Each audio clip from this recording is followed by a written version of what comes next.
Hello students, welcome to today's geography class. As you can see over here, this is class 7 first geography class, but I am going to explain today chapter 2, that is atmosphere. Presently I am skipping chapter 1 as I need proper classroom, actual classroom to explain that chapter thoroughly. So first we will look at which points we are going to cover today. First, that we will learn today what is atmosphere, what are the composition of the atmosphere, structure of atmosphere, and last, what are the importance of atmosphere. This is the first part of chapter 2. So student, let's start.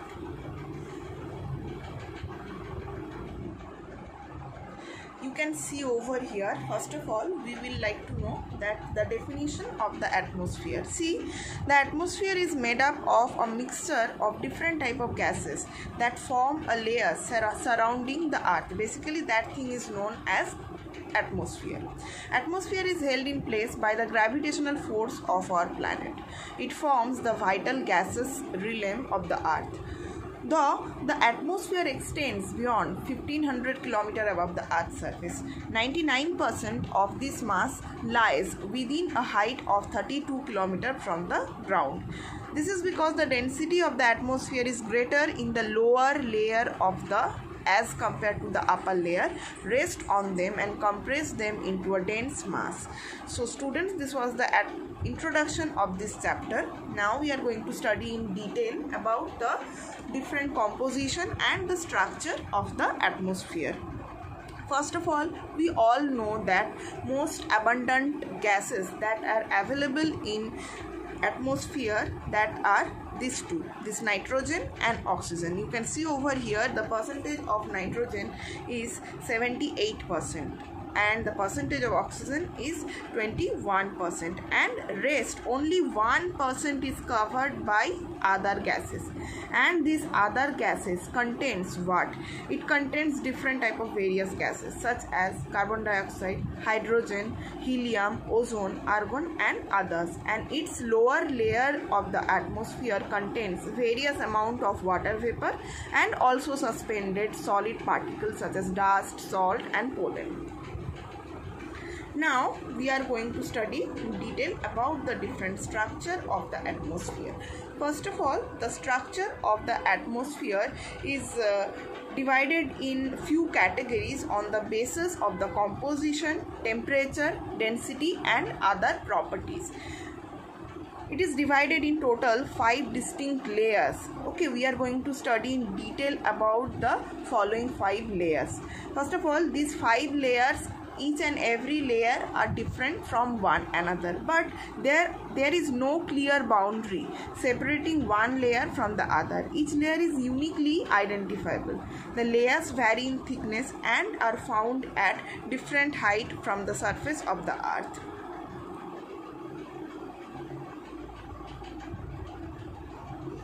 So our next topic is the different structure of the atmosphere. So the first is troposphere. This is the lower layer of the atmosphere and it is also known as troposphere. The thickness of this layer is not uniform as its upper limit is higher above the equator than above the two poles. It is the densest layer containing 75% of the total mass of the atmosphere.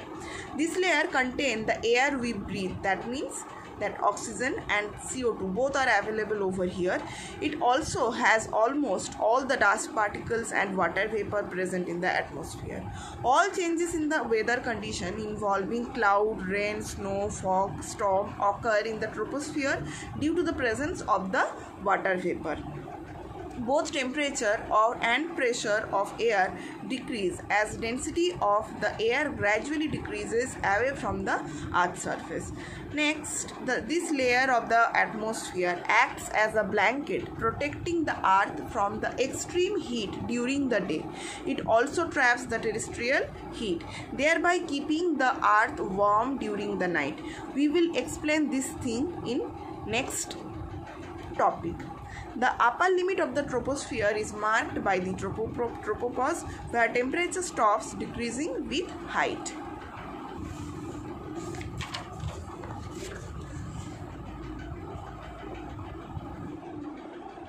Now you can see over here, this is the diagram, okay, right? This is the diagram, and this diagram is showing what? See, this is the earth surface and these are the layer. After earth surface, the first layer of the atmosphere is troposphere. So that is why it is called as the lowest layer of the earth surface. Then we are having stratosphere, next we are having mesosphere, then we are having ionosphere, and last layer of the atmosphere is exosphere. We are going to study the features of the different layer of the atmosphere in later. See, here is a knowledge box, okay, we will understand this thing. One new term is here, that is normal lapse rate. And what does the normal lapse rate signifies? In the troposphere, there is 1 degree decrease in temperature with every 165 meters of ascent. This is known as normal lapse rate. Means whenever you are moving upward, okay, and it will decrease 1 degree temperature per 165 meters of ascent. Okay, this is known as normal lapse rate.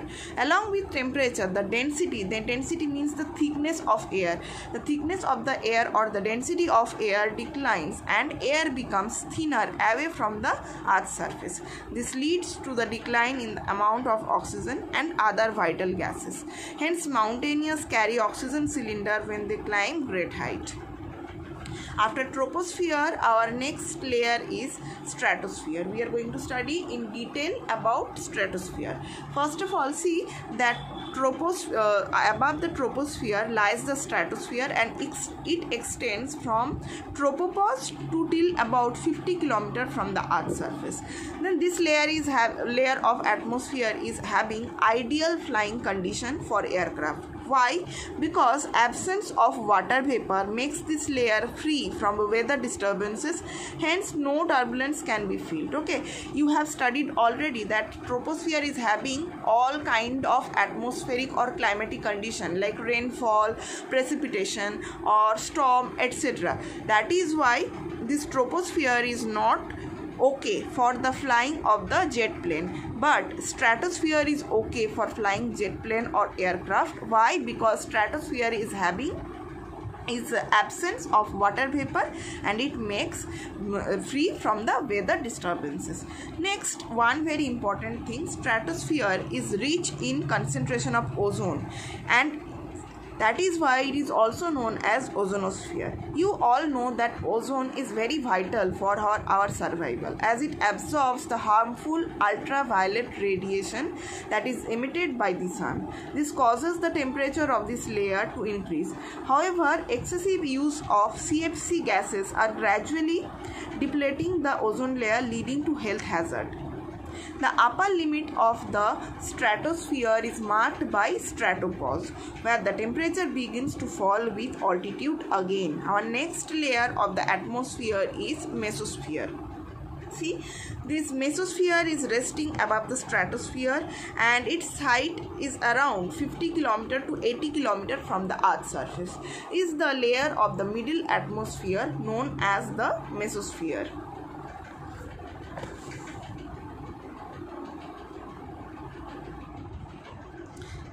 This is the coldest atmospheric layer when the temperature dipping to -90 degrees Celsius in some part. The layer is vital because the importance as meteors slow down and burn up due to the friction and frictional heat when they enter the mesosphere. The mesopause marks the boundary between mesosphere and atmosphere, where the atmospheric temperature reaches its lowest point. Our next layer is thermosphere, or it is also known as ionosphere, and this layer extends to a height of around 450 km from the surface of the earth. The temperature increases with height as this layer absorbs various types of solar radiation. This results in breaking up of molecules of atmospheric gases into electrically charged particles called ion. This ion reflect radio waves back to the earth and enable radio broadcast and wireless communication. This layer is thus known as ionosphere.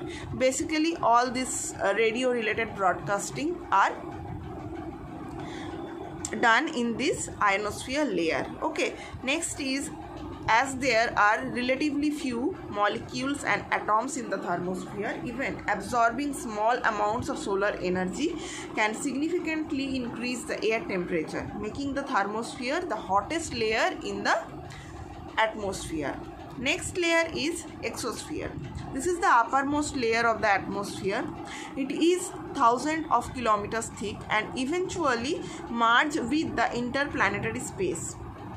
The air is extremely thin and rarefied, that makes the atmospheric pressure is the lowest in this layer. It is composed of traces of very light gases such as hydrogen, helium and oxygen. This is the last layer of the atmosphere. Now we are going to study what are the importance of atmosphere. See, the presence of atmosphere is one of the factors that makes the earth possible, means life on the earth possible. First of all, we all know that how much important oxygen is to survive of humankind as well as plant and animal kind, right? So the oxygen in the atmosphere is essential to human for respiration, while CO2 and nitrogen are essential for plants. Water vapor is the atmosphere is responsible for various forms of precipitation, while ozone prevents the harmful ultraviolet rays from reaching the earth's surface. You can see over here, these are the very vital 2 points. That is why we are surviving on the earth.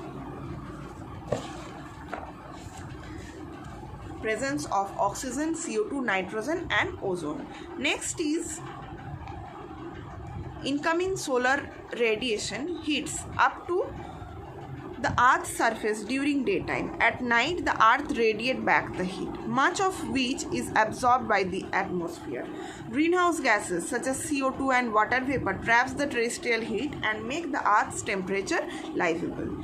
Next is meteors burn up in the atmosphere before they can hit the earth's surface. This fact is, I am going to explain again this fact. See, the incoming solar radiation, that by that the earth is heated up day by day during daytime, and at night time earth radiates back the heat, much of which is absorbed by the atmosphere. Look at this line, okay, much of which is absorbed by the atmosphere. Greenhouse gases such as CO2 and water vapor trap the terrestrial heat and make earth's temperature is livable. Just imagine if the CO2 and water vapor were absent, then what will be happening? Then the earth will become a very cold planet, because these two things are trapping the terrestrial heat and make the earth's temperature livable. That's all for today. Up to here is today's lesson. We are going to explain the second part of this chapter in our next class.